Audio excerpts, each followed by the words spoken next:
উচ্চ সিজিপিএওয়ালা এক বন্ধুকে পরীক্ষার আগের দিনে একটা চ্যাপ্টার বোঝানোর জন্য কল দিয়ে তার বাসায় যেতে চেয়েছিলাম। সে জবাবে বলেছিল, তুই এখন আসিস না, তুই আসলে আমার পড়ালেখার ক্ষতি হবে। সেদিন এক কম সিজিপিএওয়ালা বন্ধুর বাসায় গিয়ে তার আতিথেয়তায় সত্যিই মুগ্ধ হয়েছিলাম।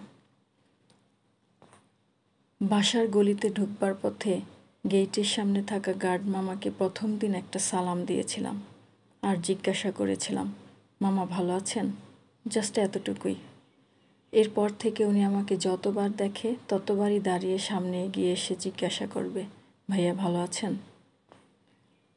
ভার্সিটিতে পা রেখে প্রথম যেদিন ঘরোয়া রেস্টুরেন্টে যাই, সেদিন এক ওয়েটারের সাথে পরিচয়।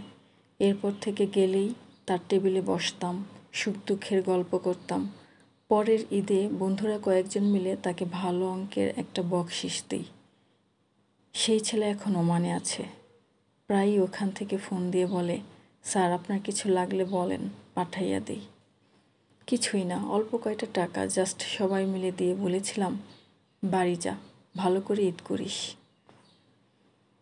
টং দোকানে একটা কালো কুচকুচে কুকুর সবসময় বসে থাকে।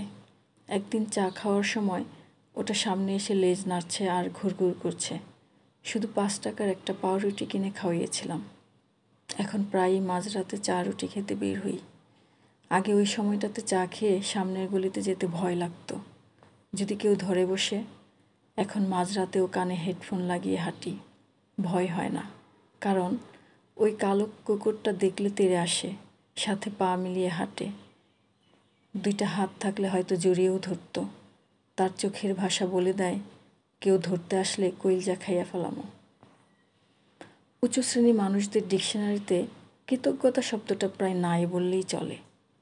অনেক রুই কাতলার জন্য জীবনে অনেক কিছু করেছি।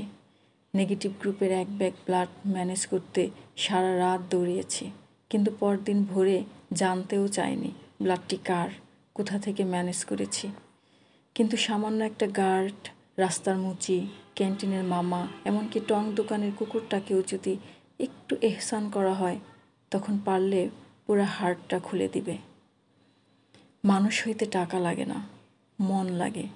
36 কিংবা 38 স্কোয়ার ফিটের না, বিশাল আকাশের মতো বড় একটা মন লাগে। ধন্যবাদ।